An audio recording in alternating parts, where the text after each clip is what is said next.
Décideurs engagés, l'émission TV de l'Hémicycle qui révèle les décideurs et nous permet de comprendre ce qui, chaque jour, leur donne envie de se battre et de réussir. Bienvenue dans On se dit tout, l'émission des décideurs engagés sur l'Hémicycle TV. Et nous avons le plaisir aujourd'hui d'être accueillis par Tony Gomez ici dans ce lieu très bel endroit, le restaurant Chez Laurent, au lieu en tout cas des décideurs économiques et politiques. Alors qui dit changement de lieu dit forcément changement de décor, vous l'avez remarqué, mais pas changement d'objectif puisque nous continuons à vous parler de ces parcours inspirants. Nous vous livrons ces analyses pertinentes en tout cas pour mieux décrypter le monde d'aujourd'hui et le monde à venir. Et pour ce faire, je suis avec François Carayol. Bonjour. Bonjour. Bonjour, merci beaucoup d'être avec nous. Vous êtes PDG de la Brosse et Dupont. On va en parler. Entreprise spécialisée dans la confection et la vente de consommation en grande et moyenne surface. Oui. Mais le principe de l'émission de On se dit tout, c'est qu'on a d'abord envie de parler de vous, de votre parcours, de ce qui vous a forgé, ce qui vous a construit. Vous êtes originaire du Tarn, formation école de commerce classique. Vous êtes entré chez Canal+, et à un moment dans votre vie, vous avez voulu changer. Oui, alors Canal+, j'y suis entré déjà sur le tard. Hein. J'étais tout à fait... je synthétise un peu, hein, forcément. Oui, j'ai changé parce que... en fait, j'ai connu des échecs dans ma carrière, deux successifs. Et j'ai compris à ce moment-là, j'avais un peu plus de 40 ans, que l'image que j'avais de ce que pouvait être ma carrière, la suite de ma carrière, finalement, ne me convenait pas. Probablement parce que je m'en étais fait une image quand j'étais jeune qui finalement était assez différente de la réalité telle que je la vivais, et que peut-être, probablement, j'avais pas les qualités requises pour continuer ma carrière. Ça correspondait pas à votre personnalité, finalement. Oui, école de commerce, on est jeune, on pense que... Alors, les écoles de commerce forment les étudiants, on va dire, généralement pour être des cadres dans les grandes entreprises. C'est un peu le schéma. Alors, c'est pas le schéma unique, hein, il y a des... Bien sûr, il y a des parcours, des chemins de traverse. C'est sûr. Globalement, le cursus, via les stages, les cours, les professeurs vacataires, etc. On se projette là-dedans et on se dit, ouais, on va faire carrière dans une grande entreprise. Et on a toujours le petit espoir secret de monter la plus haute marche, etc.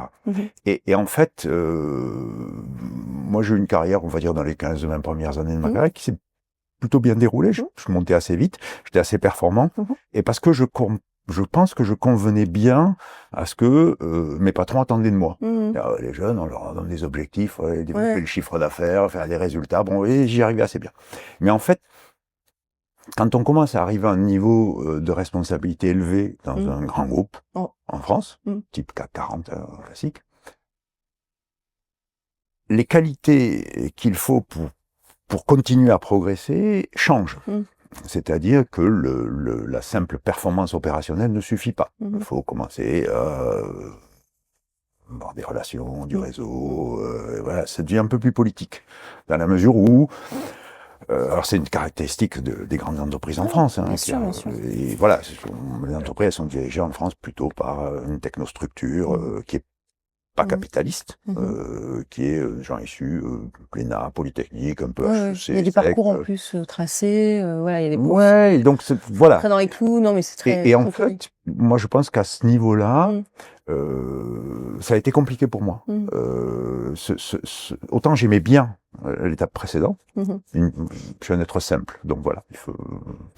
Et les choses un petit peu plus complexes, un peu plus politiques, me convenaient pas très bien. Et... Votre désir, c'était d'entreprendre, de prendre des risques, non? C'était plus le... Oui.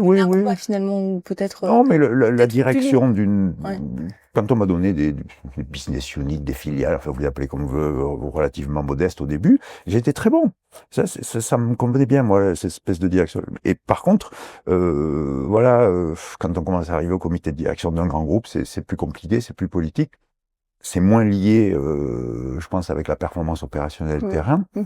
Et ça me convenait moins. J'ai ressenti que c'était plus compliqué. Donc, après, j'ai recherché quelque chose. J'ai fait un peu mon introspection. J'ai recherché quelque chose dont j'ai pensé que ça devait me convenir. C'est pas évident de se dire, tiens, ça me convient plus, je vais changer, mais vers où je vais, en fait? Comment, quelle est la réflexion? Ça s'impose un peu à vous. Hein, oui, après, on va arrêter après il peut y avoir une opportunité, forcément. Ça a été votre cas? Alors, moi, d'abord, ça s'est pas bien passé à la fin. Donc, à un moment, je me suis dit, il faut que je trouve autre chose. Donc là, on réfléchit, on se dit, mais faut que ça se passe mieux la prochaine fois. C'est quoi que j'ai envie de faire? Où est-ce que je suis? À quoi est-ce que je suis bon? Et où sont mes défauts? Où sont mes faiblesses? Qu'est-ce que c'est que j'ai pas bien fait le coup avant? Et donc, une fois, si on fait cette introspection régulière, on se dit... Bien sûr. Et donc, vous allez chez Labrosse et Dupont? Oui, parce que enfin, ma réflexion à cette époque-là, c'est que au lieu de devenir grand chef à plume dans un groupe international, finalement, je me dis, je préfère viser une entreprise de taille plus modeste, mais dans laquelle j'aurai un rôle non seulement de dirigeant, mais aussi de capitaliste. Parce qu'en ayant un rôle ou une influence ou avoir le contrôle du capital, je serai maître de mon destin et je n'aurai pas besoin de subir les influences on va dire, politiques, les changements de stratégie, d'actionnaires, etc., que j'ai subis par le passé. Mais Labrosse et Dupont, quand vous intégrez cette entreprise qui a été créée, je rappelle, il y a 180 ans, en 1845, oui, 1845. Elle est en difficulté. Donc... Oui, elle est en difficulté. D'ailleurs, c'est la raison pour laquelle l'actionnaire, c'est le MH, m'appelle, parce que, à l'occasion d'un processus de vente, il souhaite vendre la société. À l'occasion du processus de vente, due diligence, audit, etc., on se rend compte qu'en fait, la société a des gros problèmes financiers. Donc, la décision de l'actionnaire, c'est de dire, société en difficulté, très bien, on la retire du processus de vente. LVMH, je pense à un problème enfin un problème, ils ont des ambitions, plus que des ambitions, il y a une image de marque forte en termes de capacité de management. Ils disent, on a une entreprise en difficulté, on la redresse, on va en faire quelque chose qui fonctionne bien, et quand elle fonctionnera et qu'elle sera performante, éventuellement on la vendra parce qu'elle n'est plus dans le portefeuille d'actifs stratégiques de le groupe, ça c'est une autre décision, mais on la vend pas parce qu'elle va mal. Et je pense que c'était une démarche remarquable de leur part. Oui, on redresse. On vend la marque LVMH au marché financier.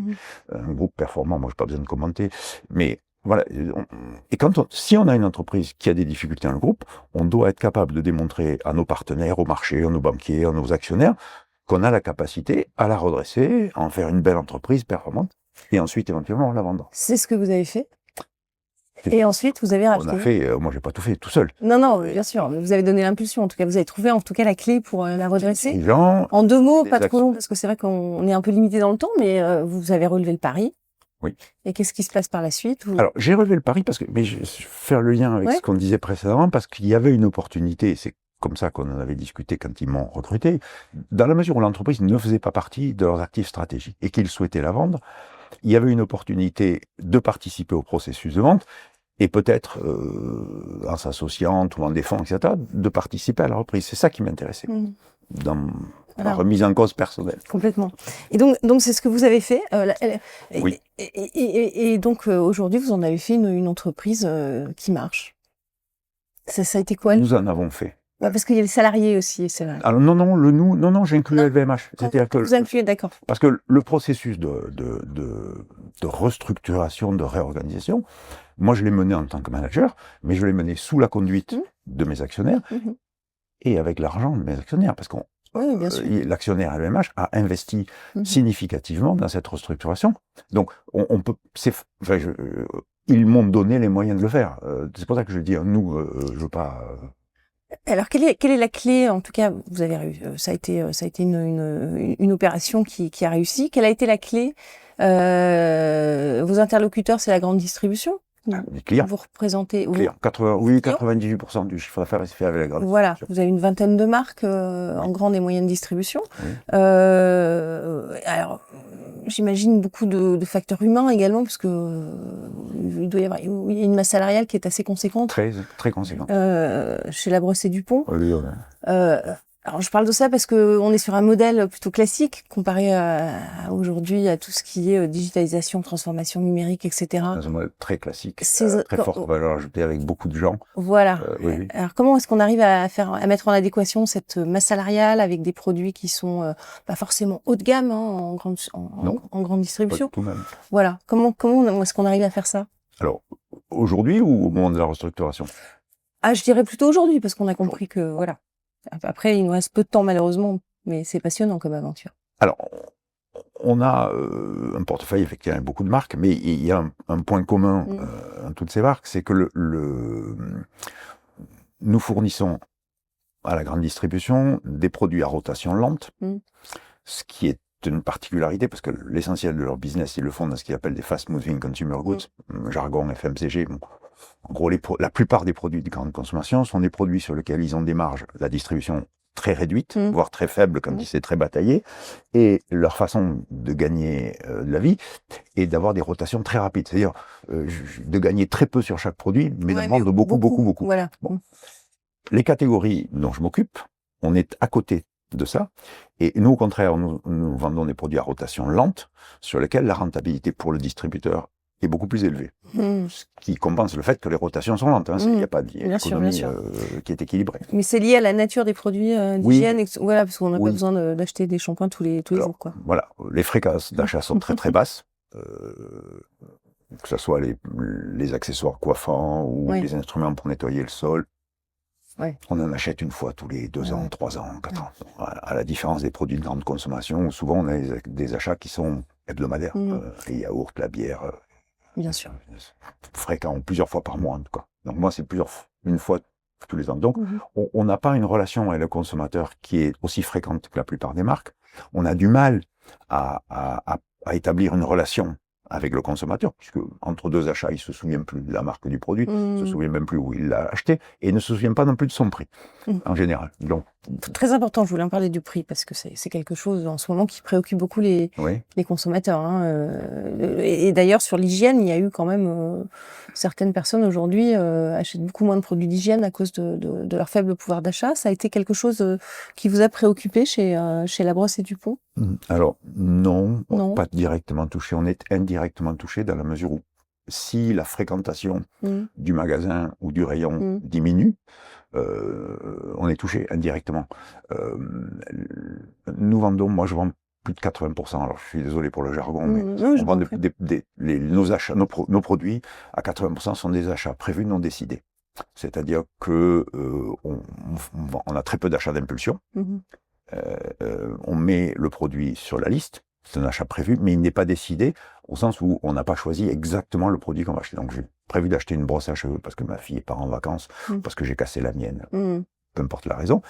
Et c'est lorsque je passe devant le rayon, ou que je trouve le rayon dans la grande surface, en fonction de l'offre qui m'est présentée, il y en a des chers, des bons marchés, des rouges, des bleus, celle-là. Bon, donc c'est un achat prévu, mais on n'a pas dit. Lorsque vous mettez un pot de Nutella, un pack de bière de Kronenbourg, vous savez exactement le produit que vous voulez, vous avez décidé. Parce que Patrick le disait, on a prémédiqué bande du cerveau, de la bande passante sur les cerveaux, enfin voilà. Oui, le temps utile pour acheter du Coca-Cola. Ça marche pour des marques sur lesquelles on a des achats très fréquents. Vous voyez une pub à la télé, le lendemain vous passez, moi je peux faire de la pub à la télé, si la personne elle passe dans le magasin 2 ans plus tard, je ne sais pas qu'elle se souviendra de ma publicité, même si elle est très très bonne, je ne crois pas. Je voulais dire un mot quand même de l'enracinement local, puisque l'entreprise a gardé cet enracinement local. Très important, aujourd'hui on parle beaucoup de réindustrialisation. Vous êtes implanté près de Beauvais, c'est important de garder cette implantation? Alors c'est très important pour nous, parce que vous l'avez dit tout à l'heure, on est une entreprise à très forte valeur ajoutée. C'est que nous avons beaucoup de salariés. Beaucoup de salariés parce que nous avons... je gère une multitude de microflux. J'ai 7000 clients en France qui sont les points de vente. Je leur vends des milliers de produits, petits produits pas chers. J'ai 10 000 références dans le système. J'en ai 5000 actives. Aujourd'hui, cette semaine, je vais facturer à peu près 5-6 000 produits différents. Donc, on gère une multitude de microflux, d'où la nécessité d'avoir beaucoup d'employés.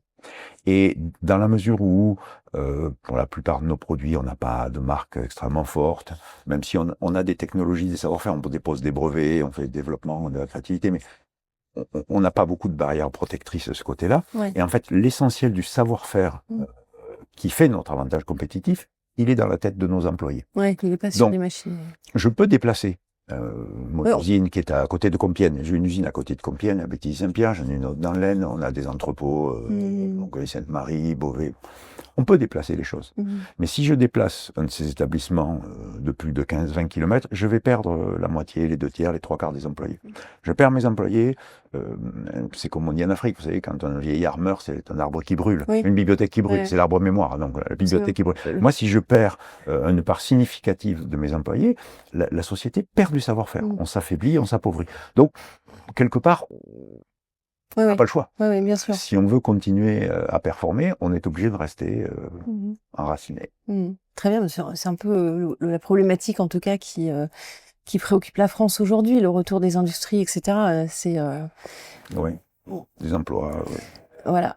On va aborder à présent la question du World Impact Summit. On va parler environnement, puisque c'est le sommet des décideurs qui souhaitent bâtir un avenir durable, et c'est juste après le jingle.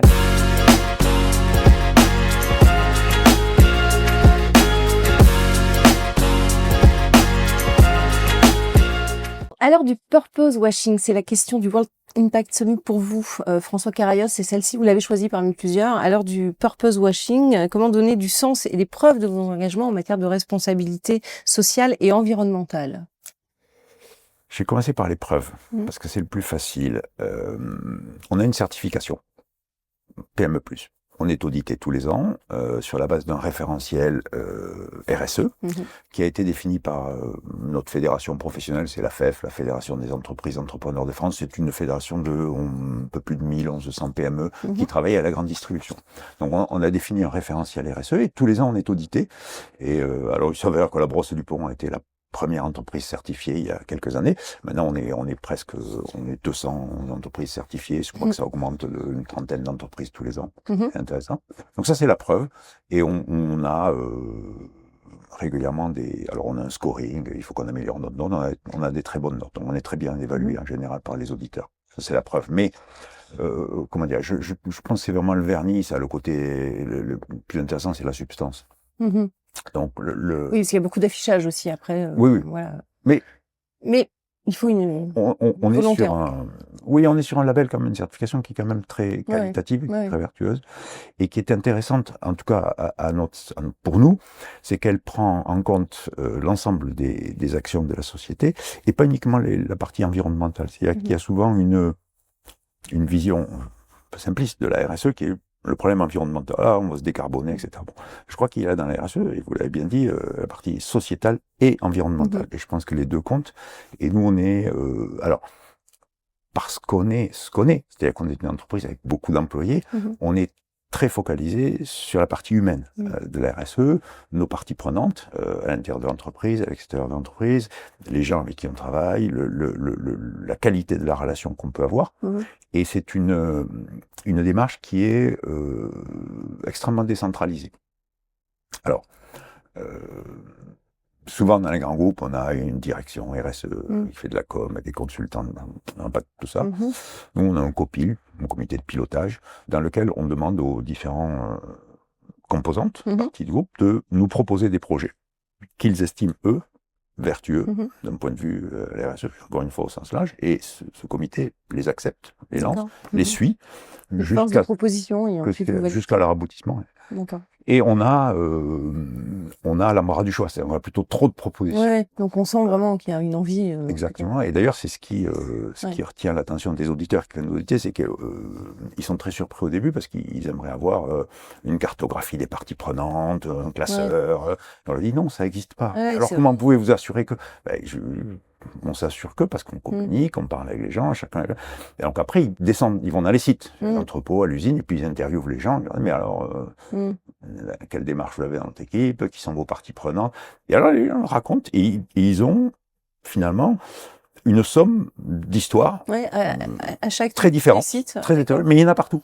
Et finalement, ils retrouvent dans le discours des collaborateurs, ils retrouvent bien les valeurs telles qu'on les a définies, qui sont partagées, et ils retrouvent les démarches, mais elles sont décentralisées, on va dire. Très décentralisées. La question d'un jeune de Centrale Supélec, à présent, juste après le jingle.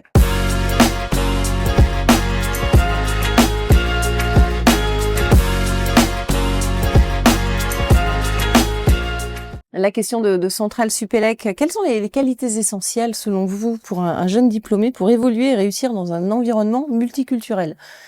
Est-ce que c'est le cas déjà chez la Brosse du Pont? Alors, moi je suis né, j'ai grandi au XXe siècle. En 2025, j'ai l'impression que tous les environnements sont multiculturels. Oui. Franchement. Oui. Alors, Plus en chez la plus. Brossée-du-Pont, oui. Alors, notre siège est à Villepinte, dans le 93. Et l'essentiel de notre recrutement se fait À proximité. Et le 93, c'est très multiculturel. C'est vrai. Et je trouve ça assez sympathique parce que si vous baladez dans nos bureaux, on retrouve une vision de la population qui est à peu près celle qu'on a quand on se balade dans la rue autour de chez nous.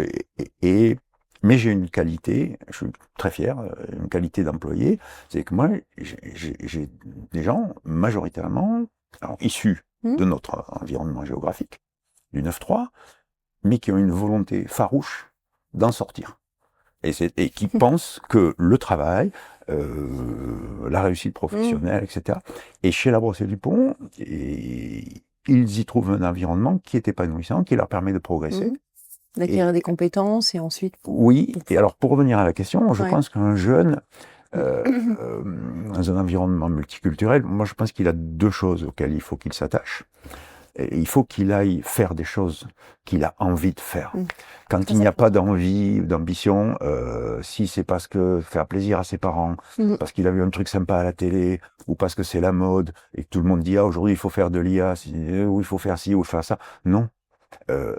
Il faut qu'ils aillent faire des choses. Et ensuite, mais c'est l'autre côté de la pièce, il faut qu'ils arrivent à se connaître un petit peu. Au début, c'est difficile quand on est jeune. Mais oui, parce qu'il faut faire ce dont on a envie, mais en même temps, on a envie de quoi? Mais là, je vous parle, toujours imprégné de son expérience personnelle. Moi, je me suis rendu compte, au milieu de ma vie professionnelle, qu'il y avait des choses pour lesquelles j'étais bon, excellent, et des trucs pour lesquels j'étais pas si bon que ça. Et donc, il fallait mieux que j'aille dans des métiers, des fonctions, des choses, sur lesquelles mes défauts ne se verraient pas trop. Puis j'ai vécu dans des sociétés d'autres technologies. Moi, j'ai dirigé des filiales de Thomson CSF, de Canal, technologie. Il faut pouvoir changer, en tout cas. Voilà, l'exemple que vous donnez aussi, c'est que quand ça ne vous convient plus, il faut pouvoir aller... Voilà. Mais ça, les jeunes... Alors, mais ça, c'est de plus en plus aujourd'hui. Oui. Alors, ma génération, il y avait encore des gens qui pensaient qu'ils rentraient chez Renault à 22 ans et qui finiraient PDG de Renault. Aujourd'hui, les jeunes, pas du tout. Ils pensent... Ça, les changements de vie, de carrière, c'est pas un problème. Ils l'ont bien intégré. Mais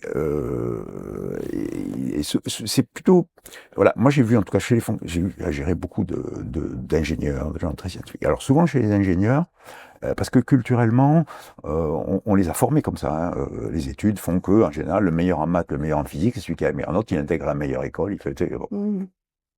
Et donc, le premier réflexe, c'est de mettre en situation de leadership celui qui est le plus puissant, on va dire, scientifiquement ou intellectuellement, dans les développements logiciels.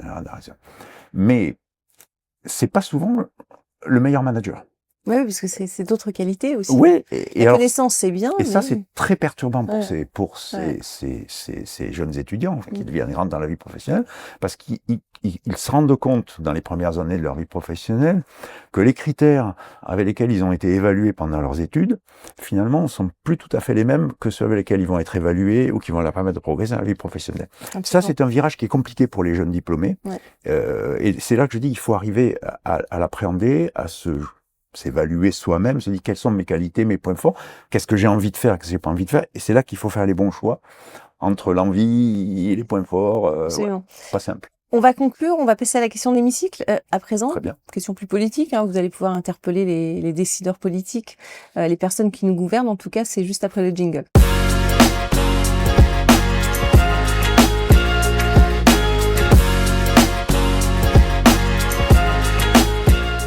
La question de l'hémicycle à présent. François Carayol, qu'est-ce que vous avez envie de leur dire à ces femmes et ces hommes qui nous gouvernent? Vous êtes comme si vous étiez à l'Assemblée nationale. Vous pouvez interpeller qui vous voulez sur ce que vous voulez. Vous avez 1 à 2 minutes face caméra. Mais moi, je suis un chef d'entreprise. Et franchement, je ne comprends pas votre métier politique. Notre pays dépense tous les ans plus de 500 milliards d'euros. En recueil, 350. On a un déficit. Et moi, en tant que chef d'entreprise, si j'ai un déficit, ma société, elle meurt. Alors, un État, c'est pas une entreprise. Mais je ne comprends pas comment les hommes politiques n'arrivent pas à réduire les dépenses, augmenter un petit peu les recettes, équilibrer un peu, mieux gérer le budget de l'État. Merci beaucoup. En tout cas, le message est passé. Voilà, c'est un peu ce que pensent beaucoup de monde comme vous, en tout cas dans le monde des décideurs économiques. Merci infiniment, Benoît. Merci beaucoup, François Carriol, d'avoir répondu à nos questions, de nous avoir fait part de vos engagements, de vos croyances, en tout cas dans ce monde économique. Merci à vous pour votre fidélité à notre émission et on se retrouve très très vite pour un prochain numéro. Décideurs engagés, l'émission TV de l'hémicycle qui révèle les décideurs et nous permet de comprendre ce qui chaque jour leur donne envie de se battre et de réussir.